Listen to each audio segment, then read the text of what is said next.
오늘 같이 나누실 말씀은 구약성경 시편 10편 1절부터 18절 말씀까지입니다. 구약성경 시편 10편 1절부터 18절 말씀까지입니다. 우리 15절 말씀 같이 읽고 말씀 같이 나누겠습니다. 15절 말씀 같이 읽겠습니다. 시작. 악인의 팔을 꺾으소서. 악한 자의 악을 더 이상 찾아낼 수 없을 때까지 찾으소서. 아멘. 우리 어제 시편 9편을 통해서 다윗은 변함없이 그 다윗의 편에 서 계신 그리고 또 다윗을 위해 일하셨던 하나님을 고백하고 찬양합니다. 우리 악인들은 의인들을 공격하기 위해서 그들이 함정과 올무와 웅덩이를 파놓는데 오히려 그들이 거기에 빠지게 된다고 다윗이 노래하고 있죠. 자기들이 승리한 줄 알았는데 오히려 패배했습니다. 이런 일들이 일어나기까지 때로는 하나님께서 잠잠하시는 것처럼 보이지만 하나님은 모르시는 것이 아니라 알고 계심에도 잠시 잠잠하고 계신다. 이제 이런 말씀을 드렸어요. 그래서 그분은 반드시 공의에 또 우리의 편에 서신 재판장으로 오실 것이다. 이렇게 같이 은혜를 나눴습니다. 시편 9편 다윗도 그랬는데 시편에서도 오늘 시편에서도 이 시편 기자의 모습을 보니까 하나님께서 잠잠하고 계시는 것 같은 그런 상황 가운데서 이 시편 기자는 어떻게 하나 이런 모습들을 저희가 이렇게 시편에서도 보게 됩니다. 오늘 1절에 보니까 여호와여 어찌하여 멀리 서시며 어찌하여 환난 때에 숨으시나이까 그래요. 그러니까 지금 이 시편 기자가 당하고 있는 상황 아니면 주변에 일어나고 있는 그 일들을 이렇게 가만히 보니까 환난 때에도 또 고난 때에도 이런 어려움 때에도 하나님이 잠잠하시는 것 같은 거예요. 아무런 말씀도 없으시고 아무런 역사도 없으시고 계속 의인들은 고난을 당하는데 악인들은 승승장구하는 거죠. 말 그대로. 2절부터 11절까지 보면은 그 악인들의 승승장구하는 그런 모습들이 쭉 기록되어 있습니다. 2절에는 악인들은 약하고 가난한 사람들을 핍박한다고 그래요. 3절에는 자기들의 욕심과 탐욕을 자랑하고 하나님을 멸시하기까지 합니다. 4절에는 자기들의 교만을 보고도 잠잠하시는 하나님은 없다고 이야기하면서 악인들이 오히려 당당해해요. 5절에 보니까 하나님의 심판은 자기들에게 오지 못할 것이라고 이렇게 말합니다. 6절에는 하나님은 자기들을 심판하지 못할 것이라고 장담하고요. 7절에는 그들의 입에는 저주와 거짓이 가득합니다. 8절에는 은밀한 곳에 숨어 무지한 자를 죽이려고 노리는 일을 서슴지 않고 중단하지 않아요. 9절에는 가난한 자, 연약한 자, 힘없는 사람 그런 자들을 핍박하고 공격합니다. 10절에 그의 포악은 가난한 자들과 가련한 사람들을 넘어뜨리고 짓밟는 일을 합니다. 11절에 하나님이 영원히 자기들을 간섭하지 못한다고 호언장담하고 있어요. 여러분 그러니까 이 악한 자들의 공격 또 그들의 교만의 그 수준이 사람들과의 관계에서 뿐만 아니라 하나님 앞에서도 이렇게 하나님을 무시하고 하나님을 모욕할 정도로 이런 악한 자들의 삶의 그런 그들의 모습이 바로 이런 모습이었던 거예요. 하나님은 물론이고 사람들도 그 악한 자들의 공격과 그들의 모욕 앞에 그냥 완전히 다 무너지는 겁니다. 이 악한 자들의 도전이 이렇게 극에 달했음에도 불구하고 하나님이 잠잠하시는 거예요. 아무런 말씀도 없으세요. 그렇잖아요? 우리가 생각할 때 그럴 것 같아요. 사람들에 대한 어떤 도전이나 악한 짓 이런 거는 그냥 그럴 수도 있겠지 이렇게 생각이 될 텐데 막상 하나님의 자신에 대한 도전에는 하나님이 잠잠하시면 안 될 것 같은 거죠. 아니 그래 인간관계에서 악한 것들이 자기들의 그런 성품이나 그런 욕심들 때문에 사람 관계에서 악한 것들이 이렇게 공격하고 또 약한 자들을 하는 거 약육 강식의 세계니까 얼마든지 그럴 수 있을 거라고 생각을 하는데, 근데 하나님과의 관계에서 악한 것들이 도전했을 때는 하나님이 잠잠하고 계시는 거는 이거는 이치에 맞지 않을 것 같아요.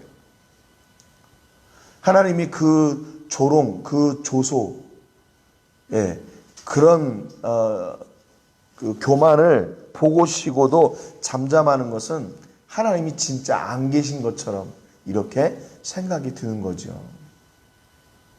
그래서 이 시편 기자도 역시 마찬가지로 왜 이럴 때 하나님이 잠잠하고 계시나, 이게 답답했던 거예요. 그런데 여러분, 이게 이런 그 자기들의 상황 가운데서 악한 자들과 의인과의 차이는 뭐냐면요, 악한 것들은 하나님이 계시지 않다고 이렇게 호언장담하잖아요. 오히려 하나님을 대적하고 하나님까지도 도전하잖아요. 야, 이제 하나님의 징계는 끝났어. 하나님은 없어. 하나님의 힘이 다 떨어졌나 봐. 뭐 별의별 소리를 다 했겠죠. 그럼에도 불구하고 의인은, 이 시편 기자는 왜 이런 일들을 하나님 앞에 고백합니까? 하나님이 잠잠하시지만 분명히 이걸 아신다는 믿음 때문에 이거를 악인들의 이 교만을, 악인들의 이런 악함을 하나님 앞에 호소하고 있는 거예요. 고소하고 있는 거죠. 하나님을 기대하고 있는 거예요. 하나님을 찾고 있는 겁니다. 그러니까 이게 악인과 의인의 차이예요. 하나님이 잠잠하시는 것처럼 보이지만 하나님은 분명히 아시고, 하나님이 이 일에 대해서 분명히 징계할 것을 아니까 하나님을 찾는 거죠. 여러분, 오늘 우리의 삶 가운데서도 혹시 이런 경우가 있지 않습니까? 불합리한 일들, 뭐 세상에 불합리한 일들, 또 부정적인 일들, 아니 그런 거 말고 하나님에 대한 도전을 그냥 하나님께서 침묵하고 계시고 잠잠하고 계실 때 우리는 어떻게 합니까? 그 순간에 야, 하나님은 이제 힘이 없으신가 봐, 이제 다 끝났어 라고 생각한다면 그게 진짜 악인이에요. 의인은 뭐예요? 잠잠하고 계시지만 그걸 알고 계시는 하나님을 끝까지 기대하고 있어야 돼요. 끝까지 하나님을 의지하고 있어야 되죠. 그게 진짜 의인입니다. 그러니까 의인과 악인의 차이는 뭐냐면 하나님이 잠잠하셔요. 그냥 똑같은 상황이에요. 그런데 그때 악인들은 하나님이 계시지 않다고 생각하지만 의인은 하나님이 계시다고 믿는 거예요. 그리고 하나님을 찾고 하나님을 간구하는 것, 그게 진짜 의인인 거예요. 여러분 어때요? 이 악인과 의인의 차이가 뭐 별로 있습니까? 똑같은 상황인데 한 부류는 하나님을 의지하고 한 부류는 하나님을 의지하지 않고, 그게 악인과 의인의 차이예요. 물론 그 순간에 하나님을 의지하게 하시는 분도 바로 성령님이시기 때문이지요. 그러니까 악인들은 하나님을 의지하고 찾을 수가 없어요. 성령님이 그 안에 계시지 않으니까. 그런데 오늘 시편 기자는 끝까지 하나님을 기대하고 있습니다. 12절에 보니까 여호와여 일어나옵소서, 하나님이여 손을 드옵소서, 가난한 자들을 잊지 마옵소서. 이 시편 기자가 적극적으로 하나님께 호소해요. 하나님 이제는 좀 일어나 주세요. 하나님 이제는 손을 드세요. 가난한 자들을 잊지 마세요.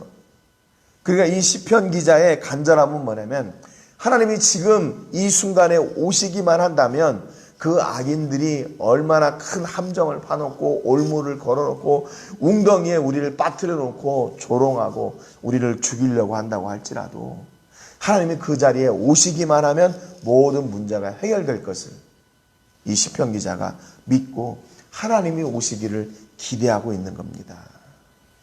악인들의 득세는 이제 하나님이 오시기만 하면 다 끝날 겁니다. 그래서 하나님을 찾고 하나님을 간구하는 것이죠. 13절 14절에 보니까 어찌하여 악인이 하나님을 멸시하여 그의 마음에 이르기를 주는 감찰하지 아니하리라 하나이까. 주께서는 보셨나이다. 주는 재앙과 원한을 감찰하시고 주의 손으로 갚으려 하시오니 외로운 자가 주를 의지하나이다. 주는 벌써부터 고아를 도우시는 이시니이다. 그랬어요. 하나님께서 그 삶 가운데 그 환경 가운데 오시게 된다면 악인들과 의인들의 삶이 이렇게 탁 갈라지게 될 것이라고 이야기하고 있어요. 그렇게 노래하고 있어요. 그렇게 하나님을 기대하고 있어요. 하나님까지 조롱하는 그들, 이제 결국 그 하나님의 재앙과 그들의 원한이 하나님께서 그들을 향해서, 악인들을 향해서 갚으실 것이다. 이렇게 기대하고 있어요. 그러니까 하나님, 내가 안 되니까, 나는 안 되니까, 나는 할 수 없으니까 하나님께서 도와주세요. 이렇게 기대하는 거죠. 그래서 15절에 악인의 팔을 꺾으소서, 악한 자의 악을 더 이상 찾아낼 수 없을 때까지 찾으소서. 여러분, 팔을 꺾으면 어떻게 될까요? 꼼짝 못하는 거죠. 꼼짝 못하게 해주세요. 그들의 악을 낱낱이 다 드러내세요. 하나님이 그 환경 가운데, 그 삶 가운데 좀 와주세요. 그 말이에요.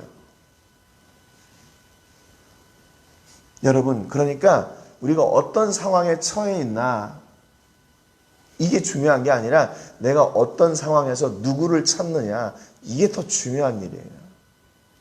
여러분, 삶의 문제가 우리를 이렇게 엄습해오고, 우리를 공격하고, 우리를 위협하고, 우리를 두렵게 할 때에, 여러분, 세상에는 그런 일들이 많이 있죠. 그런데 그때 우리의 시선이 누구를 향하느냐, 이게 중요한 것이죠. 그게 아까도 말씀드린 것처럼 악인과 의인의 차이예요. 우리가 하나님의 자녀라면 어떻게 해야 돼요? 우리는 자연히 우리의 시선을 하나님께 돌려야 돼요. 하나님께 간구해야 되고, 하나님을 찾고 하나님을 기다려야 됩니다. 하나님께서 악인들이 그렇게 득세하는 것처럼 보이는 자리에 오시기만 하면 이제 모든 것이 다 끝나게 되는 거예요.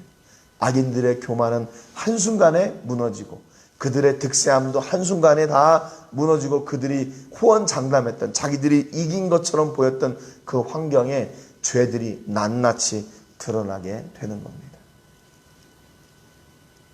16절에 보니까 여호와께서는 영원 무궁하도록 왕이시니 이방 나라들이 주의 땅에서 멸망하였나이다. 그랬어요. 여기 하나님은 영원 무궁하도록 왕이시다 그랬잖아요. 지금 시편 기자들이 지금 고백하는 하나님은 어떤 하나님이냐면요, 하나님 지금 내가 힘드니까 지금 이렇게 와주세요. 물론 그런 간구이지만 지금 오세요, 이 말은 과거에도 오셨고 지금도 오시고 앞으로도 오실 영원하신 하나님을 다 기대하고 고백하는 거예요. 영원하신 하나님. 그러니까 영원하신 하나님은 내 인생 가운데 내 한 부분만, 어느 시절에만, 어느 환경에만 역사하시는 하나님이 아니라 그 전에도 역사하셨고 오늘도 역사하시고 앞으로도 역사하실 하나님을 노래하는 겁니다. 그러니까 영원하신 하나님이 모든 걸 아시니까 그 가운데 오세요. 오세요. 그 말이에요. 17절 18절에 여호와여 주는 겸손한 자의 소원을 들으셨사오니 그들의 마음을 준비하시며 귀를 기울여 들으시고 고아와 압제당하는 자를 위하여 심판하사 세상에 속한 자가 다시는 위협하지 못하게 하시리이다 그랬습니다. 지금 이 시편 기자도 하나님을 이렇게 간구하고 있어요. 이렇게 하나님을 기다리고 있어요. 자기의 소원을 들어주실 분 오직 하나님 한 분밖에 없음을 이렇게 기대하고 있습니다. 여러분, 그러니까 여기 17절에 보니까 주는 겸손한 자의 소원을 들으셨습니다. 그래요.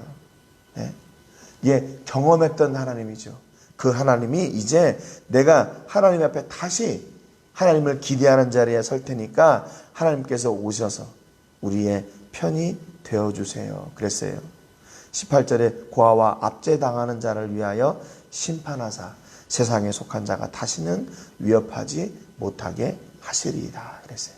하나님께서 보호해 주신대요. 그 증표를 보여주시고 다시는 엄습하지 못하도록, 다시는 공격하지 못하도록 하나님께서 그 연약한 자들을 이렇게 보호하시고 세워주시겠다고 이야기해요. 여기 10절에 시편 10편에 보면 나는 어떤 사람인가 이렇게 시편 기자가 쭉 얘기해요. 가련한 사람, 무적한 사람, 가련한 사람, 또 외로운 사람, 고아 같은 사람, 겸손한 사람, 압제당하는 사람, 이렇게 자기를 표현하고 있습니다. 여러분 그렇잖아요. 말을 듣기만 해도 연약하잖아요. 힘이 없잖아요. 누가 도와줄 자가 없는 것처럼 보이잖아요. 그런데 어떻게 돼요? 이런 사람들에게도 하나님이 그들의 편이 되실 때에는 전세가 역전되는 거예요. 악한 것들의 도전이 찾아와도 그것을 능히 이길 수 있는 놀라운 역사가 그 안에 있게 되는 겁니다. 하나님의 역사는 어떤 사람에게 임합니까? 그 사람이 뭐 사회적으로 지위가 높거나 또는 그가 배경이 좀 이렇게 든든하거나 그런 사람들에게 임하는 게 아니에요. 하나님의 역사는 하나님을 찾는 사람들에게 임하게 됩니다. 하나님의 위로를 구하는 사람에게 하나님의 역사가 임하게 돼요. 여러분 그러니까 어떤 사람에게 소망이 있나 어떤 절망을 이길 수 있는 힘이 있는 사람이 아니라 절망 가운데에도 하나님을 찾는 사람에게 소망이 있는 거예요. 그의 눈을 들어 하늘을 바라보고 나의 도움이 어디에서 올까 그렇게 하늘을 향하여 기대하는 사람들, 하나님을 기대하는 사람들에게 소망이 있는 겁니다. 여러분 오늘 여러분의 삶 가운데서도 여러분의 삶 가운데 어떤 어려움, 어떤 환경이 임할지 아무도 몰라요. 그러나 그 가운데에서 역전할 수 있는 기회가 있다는 것은 확실합니다. 하나님을 찾을 때, 하나님을 기대하고 하나님을 바랄 때, 그때 우리 삶 가운데 분명히 역전의 역사가 있는 거예요. 비록 여러분의 삶이 연약하고 또 힘들고 또 이렇게 부족하다 할지라도 하나님을 찾을 때 그 가운데 놀라운 회복의 역사가 있기를 주님의 이름으로 축복합니다. 오늘 기도하실 때는 저희가 지금 현지에 교회를 개척 준비하고 있는데 그 교회를 위해서 기도해 주시기 바랍니다. 건물 2개가 이렇게 나서 그것을 지금 알아보고 있는데 우리 안드레스 선생님이 좀 지혜롭게 잘 할 수 있도록 위해서 기도해 주세요.